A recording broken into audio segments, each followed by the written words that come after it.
सवाई माधोपुर से बड़ी खबर है। परिवहन विभाग के 10 कार्मिक जो हैं वो निलंबित हुए हैं। चेयरमैन शुभ्रा सिंह, एमडी पुरुषोत्तम शर्मा की सख्ती के बाद कार्रवाई हुई है।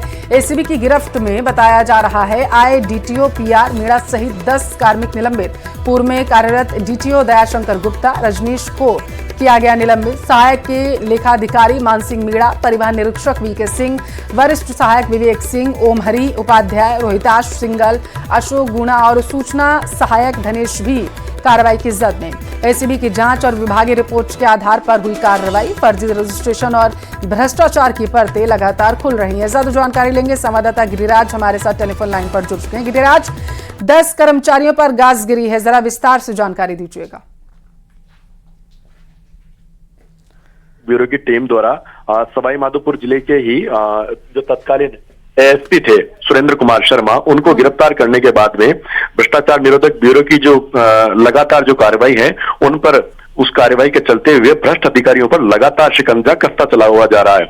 इसी को चलते हुए एसीबी लगातार परत दर परत एक के बाद एक भ्रष्ट अधिकारियों को बेनकाब करती चली जा रही है और उनके कच्चे चिट्ठों को भी खोलती चली जा रही है, जिसके तहत लगातार इनकी निशानदेही पर जिस तरीके से एसीबी को जांचें मिल रही हैं, जिस तरीके से सबूत मिल रहे हैं, उसी तरीके से कार्यवाही को भी अंजाम दिया जा रहा है। एसीबी ने कार्रवाई करते हुए एसीबी के बाद के अंदर साथ ही में जो एमडी हैं पुरुषोत्तम शर्मा इसके परिवहन विभाग के, उन्होंने परिवहन विभाग के 10 कार्मिक जो सवाई माधोपुर में कार्यरत थे उनको निलंबित किया है।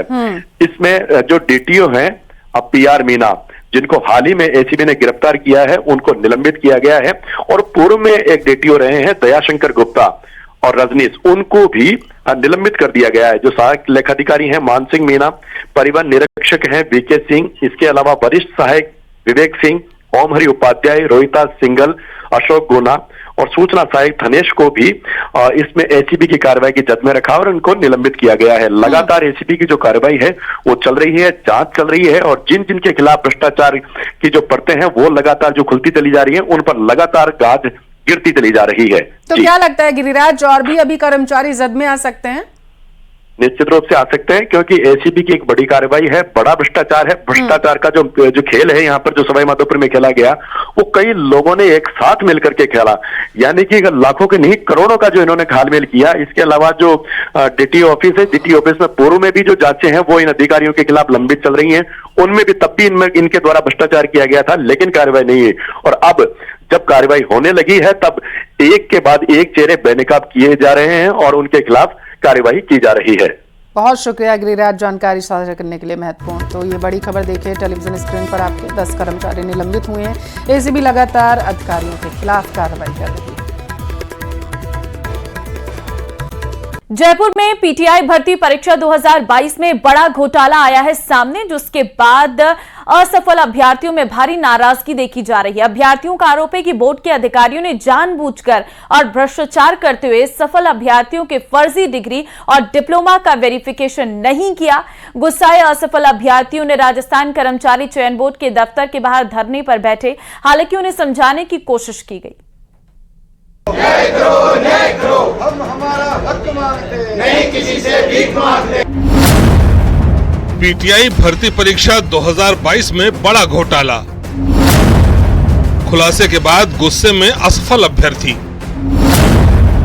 फिर से डॉक्यूमेंट वेरिफिकेशन की मांग। जब से प्रदेश में पीटीआई भर्ती परीक्षा 2022 में चयनित अभ्यर्थियों के दस्तावेजों में बड़े गड़बड़ झाले का खुलासा हुआ है, तब से परीक्षा में असफल होने वाले अभ्यर्थियों का गुस्सा 7वें आसमान पर है।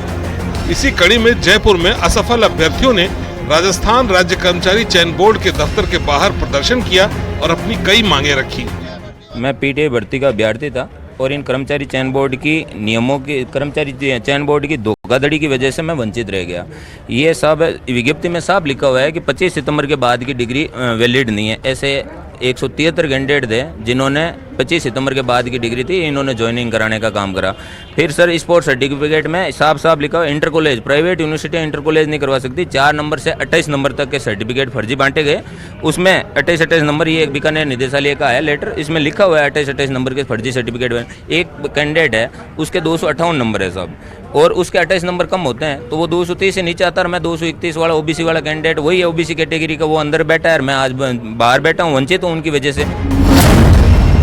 अभ्यर्थियों का आरोप है कि बोर्ड अधिकारियों ने जानबूझकर भ्रष्टाचार करते हुए सफल अभ्यर्थियों की फर्जी डिग्री और डिप्लोमा का वेरिफिकेशन नहीं किया और उन्हें आंख मूंदकर नौकरी दे दी, जिसके चलते वैध डिग्रीधारी अभ्यर्थी को नुकसान हुआ। जो उनकी योग्यता होती है ग्रेजुएशन प्लस बीपीएड डीपीएड, इनका वेरिफिकेशन देखो डिपार्टमेंट का, इन्होंने वेरिफिकेशन किया है, ग्रेजुएशन की डिग्रियां भी इनकी फर्जी हैं।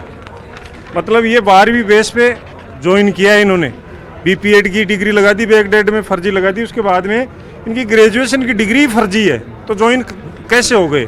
हाँ, इनकी एफआईआर हुई है, ये एफआईआर की कॉपी है, ये देखो एसओजी की एफआईआर की कॉपी है। ये ग्रेजुएशन की डिग्री इनकी फर्जी है, तो इन्होंने क्या जांच करी है? कौन सी टीम गई थी, कौन सी वेरिफिकेशन टीम गई थी? कम से कम उनको वेरिफिकेशन टीम का उनको शो तो करवाओ कि इन्होंने किया था।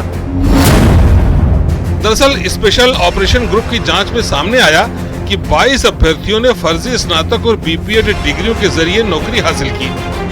इन अभ्यर्थियों ने बिना स्नातक किए बीपीएड किया और जेएस विश्वविद्यालय शिकोहाबाद से बैक डेट में फर्जी डिग्रियां ली।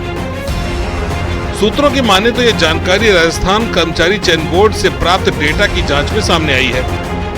अभ्यर्थियों ने अरनी विश्वविद्यालय हिमाचल प्रदेश से स्नातक 2016-2020 और जेएस विश्वविद्यालय से बीपीएड की फर्जी मार्कशीट लगाई। जांच में पाया कि अरनी विश्वविद्यालय की स्नातक सूची में इन अभ्यर्थियों का कोई रिकॉर्ड नहीं है। जेएस विश्वविद्यालय की बीपीएड की मार्कशीट में भी गड़बड़ पाई गई, जो फर्जीवाड़ा जाहिर करती है। इस मामले में 22 मई को ही एसओजी ने करीब 22 चयनित अभ्यर्थियों पर एफआईआर दर्ज की है, जिन्होंने ग्रेजुएशन की फर्जी डिग्रियां पेश कर नौकरी हासिल की थी।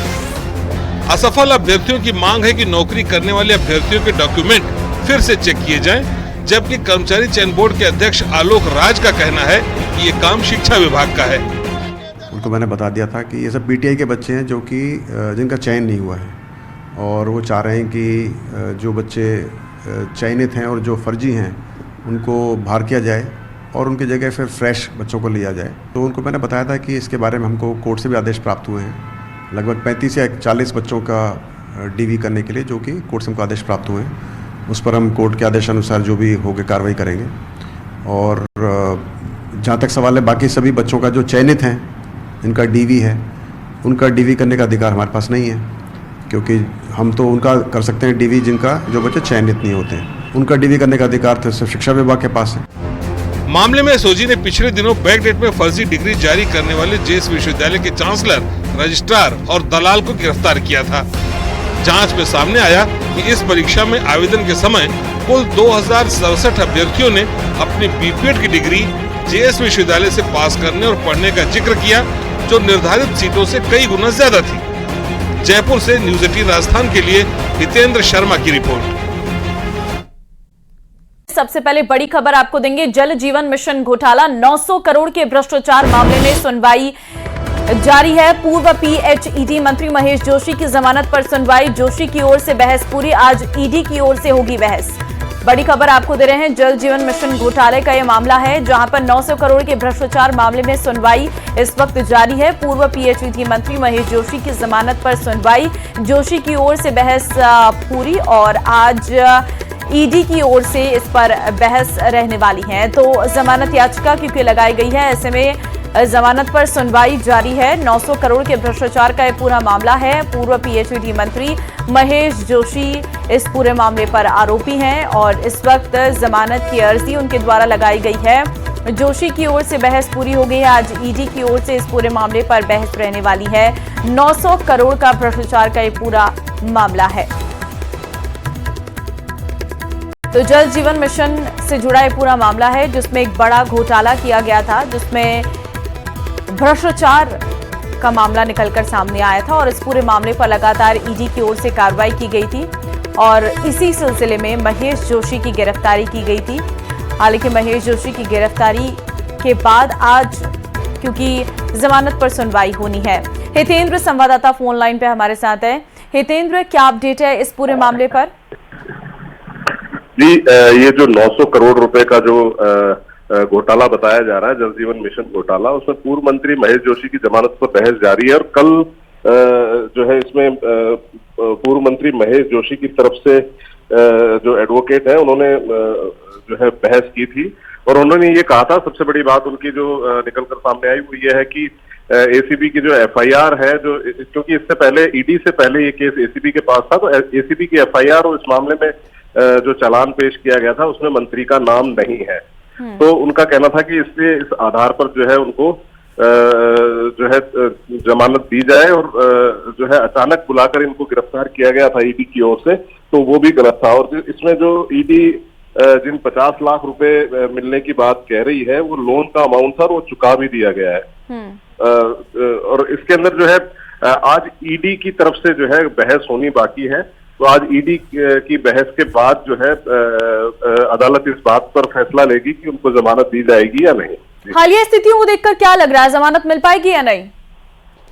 देखिए, ये इस बात का पूरा दारोमदार ईडी की जो है बहस पर निर्भर करता है कि ईडी ने किन आधार पर उन्हें गिरफ्तार किया था। अगर ईडी के पास उनकी गिरफ्तारी के ठोस आधार हैं और भी जो उसके साथ जो बाकी डॉक्यूमेंटेड जो कार्रवाई है उनके पास अगर पूरी रहती है एक अभियुक्त के तौर पर जो है पूर्व मंत्री के लिए, तो निश्चित तौर पर जो है उनको जमानत नहीं मिलेगी। और यदि जो है उनका नाम एफआईआर में नहीं है और उन्हीं आधार पे जो है कोर्ट इस बारे में बात करती है तो जरूर उनको जमानत मिलेगी। जी, धन्यवाद तमाम जानकारी देने के लिए।